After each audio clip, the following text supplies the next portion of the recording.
शहर से कई मील दूर की मुसाफत पर एक अकेली सड़क ऊंचाई पर जाती थी। उस सड़क के अतराफ में लंबे लंबे दरख्त ही दरख्त हैं, बहुत पुराने और बहुत कदीम दरख्त, बड़े पुरस्कार। ऐसा महसूस होता है जैसे वो सब कुछ मिलकर देखते और समझते हों और मुस्कुराते हों। काफ़ी ऊपर जाकर एक घर के आसार नमूदार होने लगते हैं। घर नहीं, एक बहुत बड़ा महल, ग्रीन पैलेस, बहुत पुराना, कई सौ साल पुराना। हज़ारों गज के रकबे पर फैला हुआ घर बिल्कुल खाली है। शायद ये हमेशा से ही इसमें कोई नहीं रहता, कोई रह ही नहीं सकता। क्योंकि ये एक हॉन्टेड महल है, आसिफ ज़दा।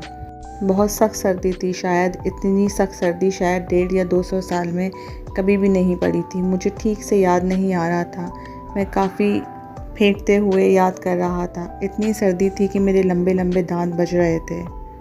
पुराना, कदीम, हज़ारों रकबे पर फैला हुआ मेरा भयानक हॉन्टेड पैलेस हस्बे मामूल अंधेरों में फैला हुआ था। इस बड़े से गार्डन और पैलेस में एक फ़र्द रहा करता था। कौन? मैं। और रह भी कौन सकता था? सच्ची बात तो यह है कि मुझे बिल्कुल पसंद नहीं है कि कोई मेरे घर और मेरे मामलात में दखल करे। दरअसल मैं एक बहुत ही तन्हाई पसंद भूत हूँ। जी हाँ, मैं भूत हूँ। वैसे तो मुझे सर्दियाँ बहुत पसंद हैं। सर्दियों में देर तक जागकर टीवी देखना, कॉफ़ी पीना पसंद है। इस वक्त मैं बड़े अच्छे मूड में अपने 2 फीट के लंबे कप में कॉफ़ी बना रहा था। अभी मेरा पसंदीदा TV show dinner with the devil शुरू होने वाला था। ये मेरा फेवरेट शो था और मैं सारा दिन इसका इंतज़ार करता था। अभी मैं शो शुरू होने का इंतज़ार ही कर रहा था कि अचानक मेरा मूड गर्क हो गया। पैलेस के बड़े से गेट से कोई अंदर दाखिल हो रहा था। मैंने बालकनी से नीचे झांका। लंबा काला कोट और फुल बूट पहने कोई अंदर आ रहा था। मनहूस कहीं का, मेरे मुंह से बेख्तियार निकला। ऐसे टॉर्च की लाइट मार मार के मेरे महल का जायज़ा ले रहा था जैसे उसके बाप ने ये जायदाद उसके नाम लिख दी थी। आजा बेटा, तुझे मज़ा चखाता हूँ, मैंने बड़बड़ाया। और वो शायद मज़ा चखने को बिल्कुल तैयार था, इसलिए पैलेस के अंदर दाखिल हो गया। मैं उसकी हिम्मत पर हैरान हो गया। तामीरे पैलेस की दहशत दूर दूर तक फैली हुई थी। लोग दिन में भी इसके करीब नहीं भटकते थे और रात में तो उसकी खौफनाकी कई गुना बढ़ जाती थी। शहर का सबसे ज़्यादा आसेबज़दा घर मेरा महल था। उस लड़के ने हाथ में पकड़ा हुआ बड़ा सा बैग एक तरफ रख दिया और इसमें से चार्जिंग लाइट निकाल कर जला ली। अब मुझे उसकी शक्ल साफ नज़र आ रही थी। वो घबराया हुआ सा लग रहा था और डरी हुई नज़रों से इधर उधर देख रहा था। मैं अभी तक बिल्कुल खामोश था। पहले ज़रा इससे इस वक्त इधर आने की वजह जान लूँ, मैंने सोचा। अचानक उसके मोबाइल पर कॉल आने लगी। उसने लपक कर फ़ोन उठाया। हेलो, हाँ अनीता, मैं आ गया हूँ। हाँ, मैं सच बोल रहा हूँ, मैं वहीं हूँ। हाँ, मैं पैलेस के अंदर ही हूँ। तुम वीडियो ऑन कर लो अगर यकीन नहीं आ रहा है तो। देखो अनीता, मैं अपनी जान पर खेल रहा हूँ, तुम अपना वादा भूलोगी तो नहीं? वो बड़ी आस से पूछ रहा था। ओह, मामला मेरी समझ में आ गया था। वो किसी से शर्त लगाकर इस हॉन्टेड पैलेस में आया था। ये पहली दफ़ा नहीं हुआ था, ऐसा पहले भी हो चुका था। कई लोग, लड़के लड़कियाँ मेरे घर में विज़िट किया करते थे, मगर इस वक्त मेरा मीटर घूम गया था। कमबख्तों ने मेरे आसेबज़दा घर को मजाक ही बना लिया है। जिसे देखो मुंह उठाकर घुसा चला आता है। वैसे तो घूमने फिरने वालों को ज़्यादा तंग नहीं किया करता था, बस हल्की फुल्की शरारत, जैसे कि इनके करीब से अपना साया दिखाकर गुजर जाना, या फिर उनका सामान वगैरह बिखेर देता था, या उनके सामान की जगह बदल कर पंखे या दरख्त पर लटका दिया करता था। लेकिन जो कोई मुझे डेयर देता, यानी कि ऐ भूत मेरे सामने आ, तो फिर ऐसा बोलने वाले को मैं अच्छा खासा मज़ा चखा दिया करता था। एक दफ़ा ऐसे बोलने वाले को मैंने 2 दिन तक कमरे में बंद रखा और उसके सामने जाकर बैठ गया। खैर, इस वक्त खौफ से मेरा बुरा हाल था। उस लड़के ने मेरे कॉफ़ी का मग और टीवी के प्रोग्राम का सारा मज़ा ख़राब कर दिया था। और तो और कमबख्त ने अपना सामान भी मेरे ही कमरे में रखा था। इतना बड़ा पैलेस जिसमें इतने कमरे थे कि जो मुझे भी याद नहीं थे। लगता है ये यहाँ पर मज़ा ही चखने के लिए आया है। मैं चाहता था इस लड़के को इसके सामान के साथ उठाकर बाहर फेंक दूँ, मगर मैं एक आला ज़र्जन हूँ। मैंने आज तक किसी को हाथ नहीं लगाया, सिर्फ डरा डरा के ही भगा देता हूँ। मैंने झांक कर देखा, वो बड़े ही एहतमाम से किसी की तस्वीर देख रहा था मोबाइल पर। वो एक लड़की की तस्वीर देख रहा था। मैंने गौर से झांका, मगर लड़की की शक्ल मुझे ठीक से नज़र नहीं आई। मैं अपना चश्मा टीवी लाउंज में ही भूल गया था। दरअसल 200 साल की उम्र से मेरी नज़र कमज़ोर हो गई थी। मुझे दूर की चीज़ें ज़्यादा साफ नज़र नहीं आती थी। शायद ये मेरे ज़्यादा टीवी देखने का नतीजा था, वरना इस कम उम्री में आंखें कमज़ोर हो जाने की तो कोई वजह समझ नहीं आती थी। फिर मुझे हल्की सी शरारत सूझी। मैं अपने बिस्तर पर आगे की तरफ झांका। खुश आमदीद नौजवान। हूँ? वो पूरी तरह डर गया। कौन है? वो इधर उधर देखने लगा। मैंने बड़ी मुश्किल से अपनी हंसी ज़ब्त की। शब बखैर। उफ, हम्माद ने सर तक कंबल ओढ़ लिया। इसका दिल तेज़ तेज़ धड़क रहा था। ये महल तो सच में आसेब ज़दा है, वो सोच रहा था। कैसे गुजरेंगी ये 3 दिन और 3 रातें। उफ अनीता, तुमने भी मुझको कैसी कड़ी शर्त में डाल दिया। असल में ये अनीता की शर्त थी शादी के लिए। वो बेबसी से बड़बड़ाया। ओह, और कैसी शादी? अगर जान ही ना बची तो फिर? हाय अल्लाह। देखो अम्माद, मैं कैसे यकीन कर लूँ कि तुम मुझसे सच्ची मोहब्बत करते हो? अनीता ने अपने रेशमी बालों को झटक कर बड़ी अदा से पूछा। तो ना करो यकीन, बस मुझसे शादी कर लो। आहिस्ता आहिस्ता तुम्हें मेरी सच्ची मोहब्बत पर एतबार आ ही जाएगा। हम्माद गिड़गिड़ाया। अरे वाह, ये क्या बात हुई? अनीता ने इसे घूरा। अच्छा, तो मैं अपनी सारी जायदाद तुम्हारे नाम लिख देता हूँ। कौन सी जायदाद? अच्छा, वो तुम्हारा 3 कमरों का फ्लैट, वो लिख दोगे मेरे नाम, जिसमें तुम्हारी अम्मी और बहन भी रहते हैं? अनीता तंजिया अंदाज में बोली। हाँ, तो बहन की शादी होने वाली है, फिर रह गए हम और तुम, तो जायदाद तो तुम्हारी ही हो गई ना। ऐसे मज़ा नहीं आ रहा, कोई एडवेंचर होना चाहिए। अनीता ने ऐसे गहरी निगाहों से देखते हुए बोला, जैसे तोल रही हो। हाँ, आइडिया। अगर तुम मुझसे सच्ची मोहब्बत करते हो तो तुमको मेरी एक शर्त पूरी करनी पड़ेगी। तुमको ग्रीन पैलेस में जाना होगा। क्या? Green palace? वो तो सच में आसेब ज़दा है। और मैं वहाँ जाकर करूँगा क्या? हम्माद अनोखी शर्त सुनकर उछल पड़ा।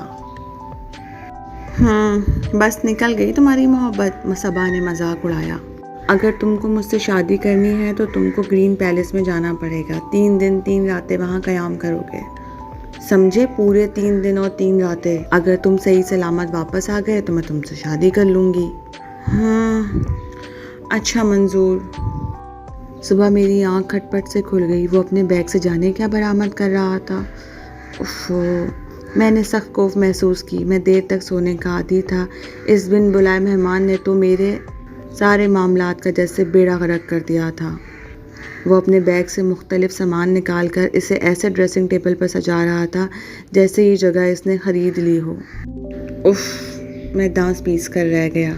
क्या मुसीबत है, मुझे भी बाथरूम जाना था। अब अपने ही बाथरूम में जाने के लिए मुझे लाइन में लगना पड़ेगा। हाँ अनीता, मैं बाहर जा रहा हूँ। हाँ यार, सिर्फ नाश्ता करने के लिए। अरे यार, अब मैं 2-3 दिन भूखा तो नहीं रह सकता ना। ओके, सिर्फ 1 घंटे, इसके बाद आते ही तुम्हें इत्तला कर दूंगा। Bye, take care. मैंने गुस्से से पहलू बदला। ऐसा लग रहा है गर्लफ्रेंड नहीं, इसकी माँ जान है। इतना होल्ड, अभी से ये हाल है तो शादी के बाद क्या करेगा।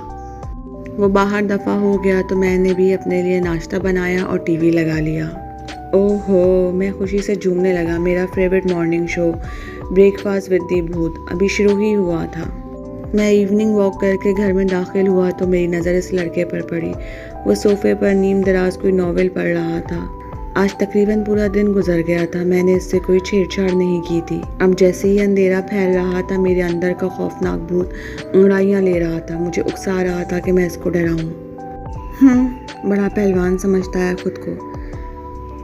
मुझसे पंगा लेने चला है, मुझसे। आस पास के इलाके में दूर दूर तक मुझसे बड़ा आसेब ज़दा घर किसी जिन या भूत के पास नहीं है। मैं थोड़ी देर इसके आसपास टहलता रहा। क्या करूं? मैंने अपने आप से सवाल किया। आप लोगों से क्या छुपाना, असल में अब मैं कुछ थकने लगा था। बरस बा बरस गुजर चुके थे इंसानों को डराते भगाते हुए। आखिर हम भूत भी इंसान होते हैं। ओहो माफ़ कीजिएगा, मेरा मतलब हमारे सीने में भी दिल होता है, अगर इसमें जज्बात भी होते हैं।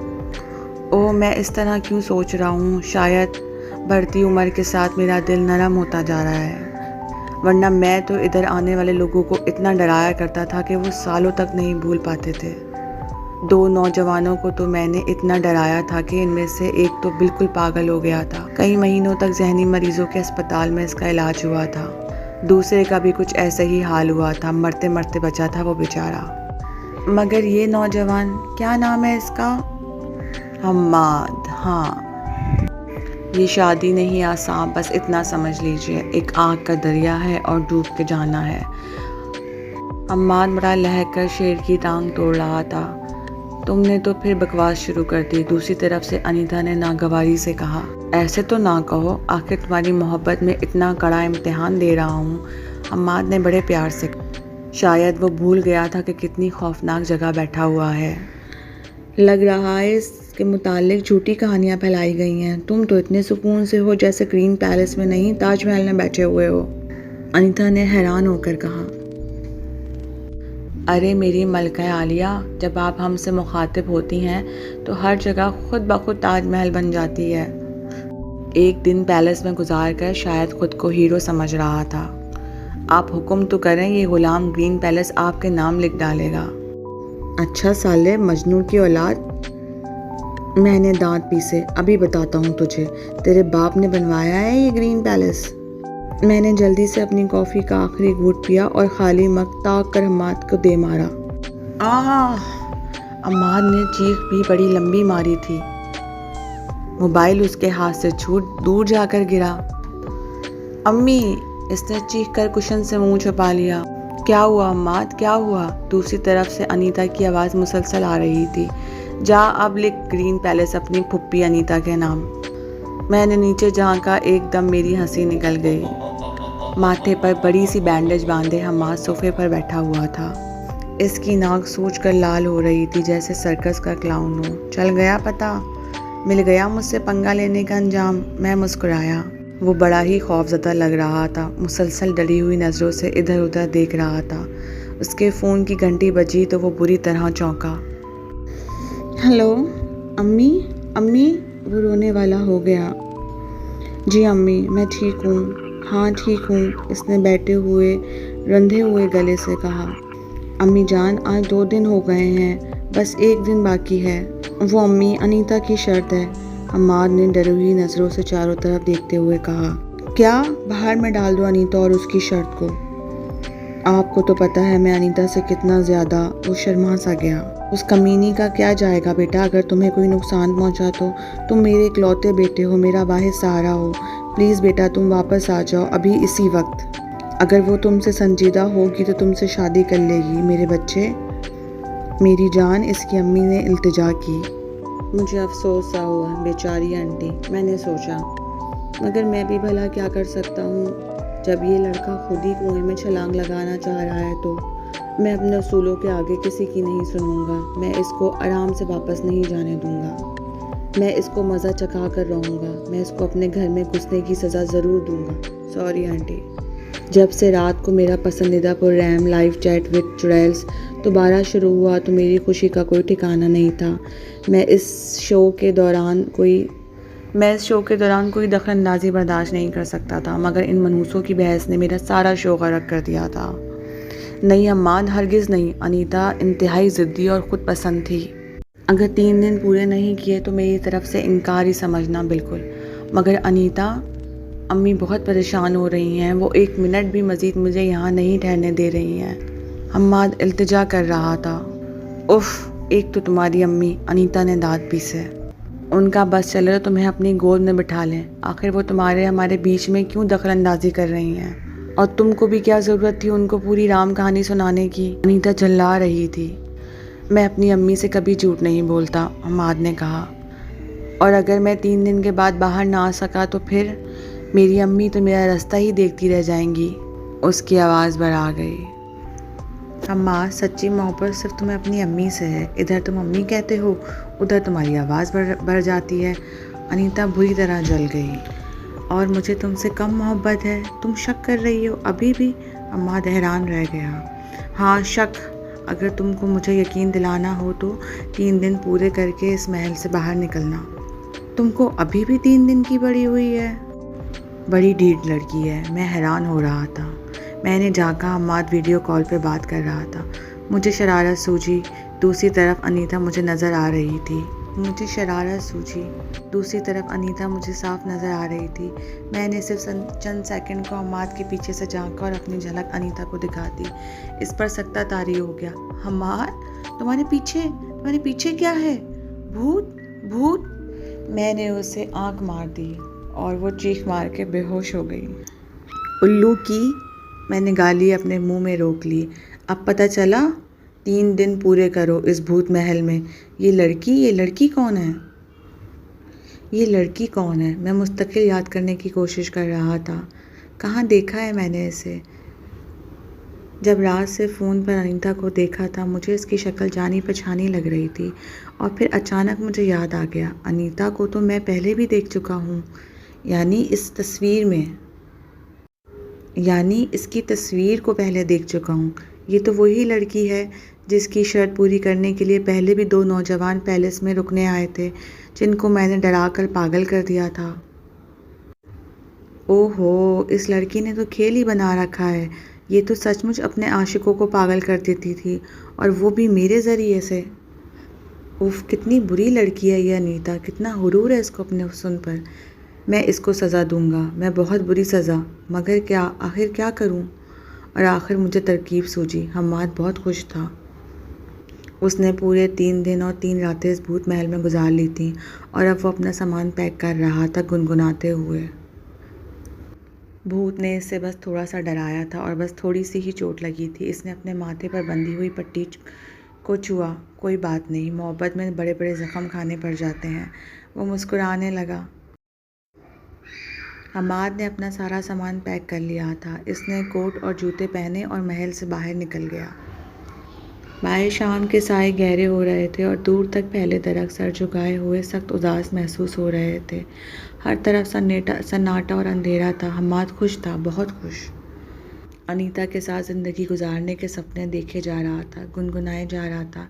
एक अजब सा गाना, बहुत ही खौफनाक धुन वाला, जैसे कोई बदरूहें बयान कर रही हों।